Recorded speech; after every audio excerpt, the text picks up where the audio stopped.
हुकूमत मुल्क में 26वीं आईनी तरमीम के लिए तगोदो कर रही है, जिसका बज़ाहिर मकसद अदलिया के निज़ाम में कुछ तब्दीलियाँ लाना है। इस तरमीम का ना ही कोई मुसव्वदा हुकूमती सतह से सामने आया है और ना ही हुकूमत ने इसे अपने वज़रा, इत्तेहादियों और दीगर जमातों से शेयर किया है। ऐसे में सवाल ये है कि आखिर मुसव्वदे में ऐसा क्या है कि इसे इतना खुफिया रखा जा रहा है। जिस अंदाज में ये आईनी पैकेज मुरतब किया गया है और शेयर भी नहीं किया गया, देखिए सबसे ज़्यादा तो एक आईनी पैकेज जो है वो अवाम के साथ शेयर होता है। वो पार्लियामेंट के फ्लोर पे अवामी नुमाइंदे उस पर बहस करते हैं और ओपन डिबेट भी करते हैं, बंद कमरों में निगोशिएशंस भी होती है, सब हिस्सा होता है दुनिया भर में। लेकिन ये कुछ अजीबो गरीब पैकेज था। एक तो जो इसको उजलत में तैयार किया गया, उजलत में असेंबली का इजलास बुला लिया गया, नंबर पूरे नहीं थे, और फिर मुख्तलिफ लोगों की तरफ से ये कहा गया और कहा जा रहा है कि उनके पास जो है वो तो मसवदा ही नहीं था। खुद वुज़रा जो हैं हुकूमत के वो कहने थी हमने नहीं देखा मसवदा। तो ये बात बहुत ही अजीब व गरीब है और मैं समझता हूँ कि ये जमहूरियत और आइन के लिए बिल्कुल भी ठीक चीज़ नहीं है।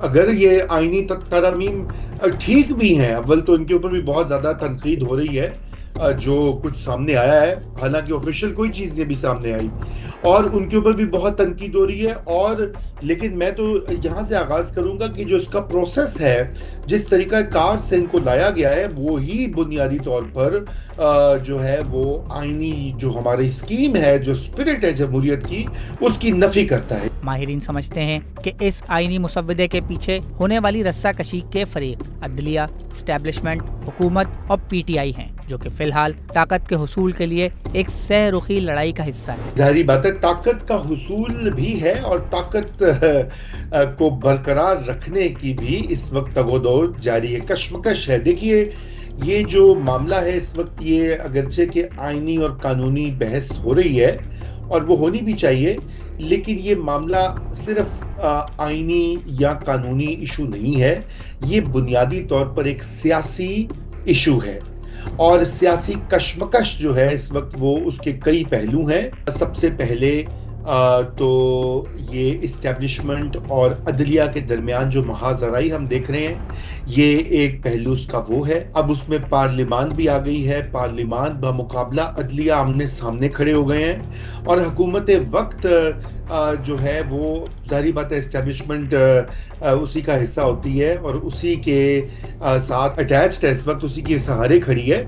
और तीसरी तरफ पाकिस्तान तहरीके इंसाफ का मुकाबला इस्टेब्लिशमेंट और मौजूदा हुकूमत है। तो अब ये तीन रुखी लड़ाई हो रही है सख्त किस्म की और ये आईनी तरामीम एक स्टेप है कि जहां पे एक फरीक जो है इस्टेब्लिशमेंट और हुकूमत वो अपनी ना सिर्फ अथॉरिटी को असर्ट करना चाहता है जजों के ऊपर, बल्कि अपना जो हाइब्रिड निज़ाम बनाया है फरवरी 2024 के मुतनाज़ा इंतखाबात के ज़रिए उस निज़ाम को बरकरार रखना भी चाहता है। तो ये एक सियासी पावर स्ट्रगल है और यही ताकत का हुसूल जो है वो दोनों साइड्स चाह रही हैं। पाकिस्तान तहरीक इंसाफ भी चाहती है कि वो ताकत अपनी खोई हुई वापस हासिल करे।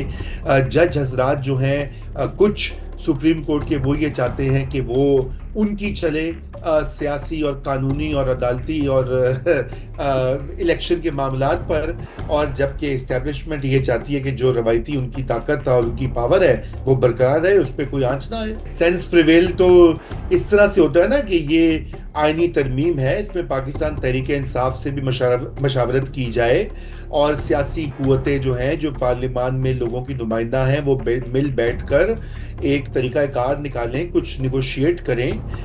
ठीक है, हमारे आइन जो है उसमें ज़रूरत है, मैं ये कतई नहीं कह रहा कि तरमीम की ज़रूरत नहीं, बिल्कुल जो हमारा निज़ाम है उसके कई मसाइल सामने आए हैं पिछले चंद सालों में, उसको बेहतर बनाने की ज़रूरत है।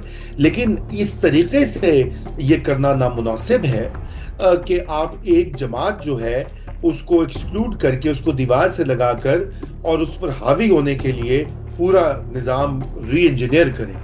اور عدلیہ کو بھی یہ سوچنے کی ضرورت ہے کہ وہ بھی یہ دیکھے کہ کہاں پہ وہ اپنی لائن یا اس ڈومین جو دائرہ کار آئین میں درج ہے اس سے تجاوز کر رہی ہے اور ان معاملات میں جا رہی ہے جو کہ اس کا کام ہی نہیں ہے. اب ان پہ دیکھیے نا الزام آیا کہ آرٹیکل 63A پہلے جسٹس بندیال کی کورٹ نے اس کی ایسی تشریح کی کہ وہ دوبارہ ہی اس کو ری رائٹ کر ڈالا.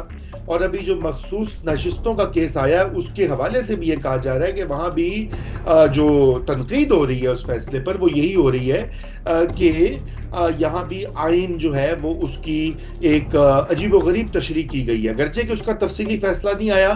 اور وہ بھی سوچنے کی بات ہے کہ سپریم کورٹ کے ججز جو ہیں ان کو چاہیے کہ وہ تفصیلی فیصلہ فی الفور جاری کریں. اس سے پہلے انہوں نے ایک وضاحتی نوٹ جاری کر دیا.